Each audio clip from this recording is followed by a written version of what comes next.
terutama zakat hasil pertanian.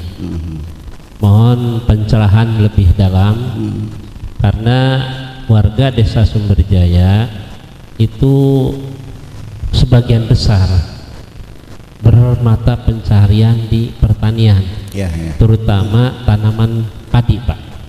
Bu ya. Jadi mohon untuk penjelasan, apakah kami ini zakatnya itu berbentuk padi atau berbentuk beras? Pertama. Kedua, kami di sini kan 2 kali tanam, bahkan 3 kali tanam. Mohon pencerahannya lagi, apakah setiap bayar zakatnya itu setiap musim sekali panen kita hitung, dan apakah masuk hitungannya seperti apa itu hasilnya, misalnya hasilnya berapa dalam satu musim yang bisa dikenai zakat. Mungkin itu mohon penjelasannya untuk warga kami, Bu ya. Begini, kalau di hukum asal dalam kajian kitab kuningnya, kalau kita nanam padi ya zakatnya yang diolah berupa padi. Kalau kita nanamnya itu jagung ya zakatnya berupa jagung. Itu kita harus ada kajian antropologi. Itu benar. Ya kenapa? Karena pada zaman itu masih didominasi perdagangan sistem barter. Jadi orang nanam cabai, dibawa cabainya ke pasar, nanti ditukar-tukurkan dengan ikan asin, dengan bawang, dengan garam, kan begitu. Yang bikin garam dibawa garamnya. Nah, tempat mereka bertemu pedagang itu adalah di pinggir-pinggir sungai atau di pantai. Karena transportasi pada zaman dahulu banyak mengandalkan transportasi air. Nah, di tanggul-tanggul itulah mereka buat tempat pertemuan untuk terjadinya perdagangan lokal berbentuk barter. Nah, tanggul itu bahasa Arabnya dhoffa. Kalau bahasa Inggrisnya namanya bank. Makanya sampai sekarang tempat pertukaran duit itu namanya bank, namanya tanggul asalnya itu. Iya, itu. Tetapi sekarang kehidupan kita sudah berubah. Masa saya harus mengatakan seperti itu? Nanam cabai ya zakatnya cabai, nanam beas ya zakatnya beas.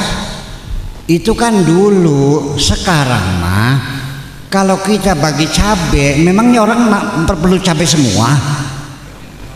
Kalau kita bagi gabah di Jakarta, siapa yang mau nutuk?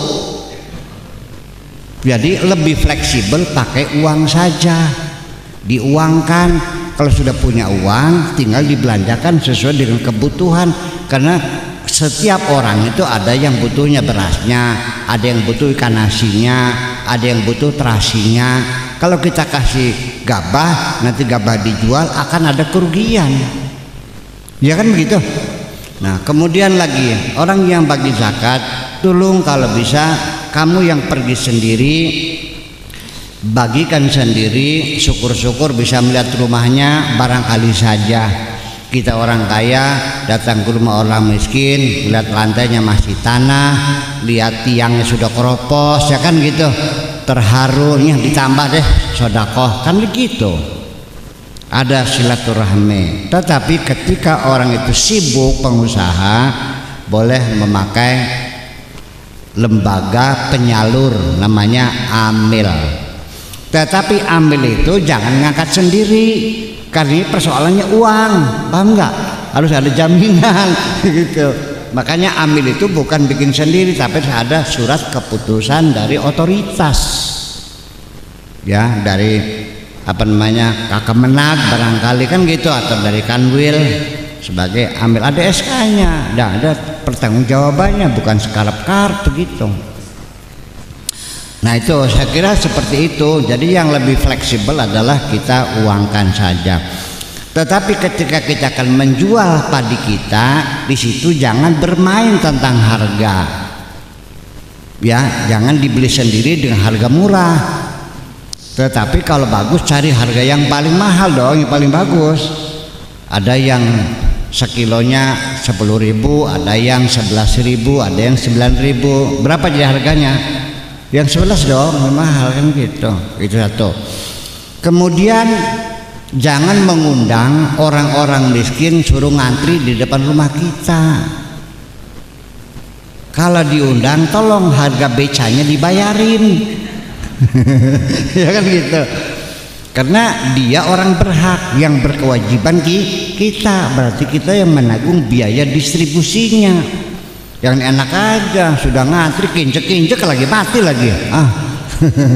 Iya. Jangan sok pamer kaya lah, ya kan. Gagah kan orang jaket ngantri, injek-injek tekan mati di mana lagi. Itu saya kira semacam itu. Kapan dibayarkannya? Yauma hasadihi, pada hari panen itu. Begitu dihitung dapat sekian ton, situlah ketentuan saya zakatnya adalah 5 ton beras. Hari panen, jangan menunggu musim tanam lagi, langsung pada hari itu. Nah, sekarang ada orang punya masalah, Pak Kiai, saya barangkali repot bagi zakatnya dan orang butuh makan sekarang sudah ada, saya mau keluarkan saja dulu sebagai zakat, nanti tinggal dipotong pada waktu panen. Gimana hukumnya?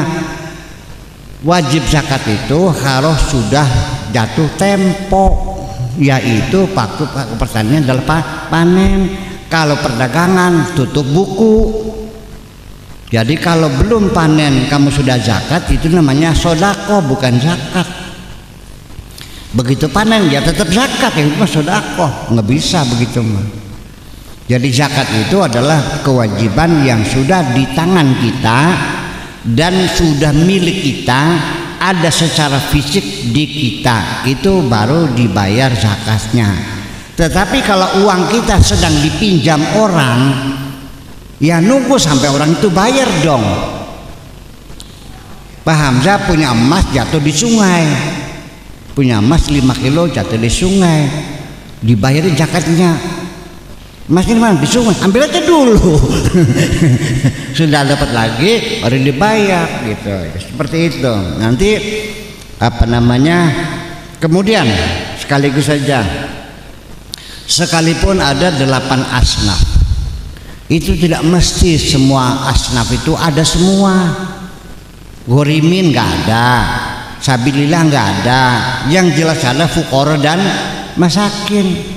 Ya sudah, habiskan aja semuanya, nggak usah dialokasikan, disimpan, nggak usah, habiskan. Itu zakat itu adalah haknya fakir miskin. Ya, dan itu saya katakan bapak-bapak, Allah ngasih rizki kepadamu itu bukan untuk kamu semua, tapi di dalam rizkimu ada titipan dari Allah yang harus kau sampaikan kepada fakir miskin. Kalau tidak kau sampaikan, engkau pengkhianat. Wa fi amwalihim haqqul lisaili wal mahrum, di dalam hartamu ada titipannya orang-orang yang sengsara. Tolong itu aja. Ya, di dunia sekarang sudah pakai itu sistem zakat sedunia ini, mung namanya CSR, Corporate Social Responsibility, sama barangnya 2,5%. Gitu. Jadi Islam yang pertama kali punya ide membangun keadilan sosial itu. Idenya yang pakai orang lain, kitanya nggak paham, akhirnya bertengkar terus. Gitu kan.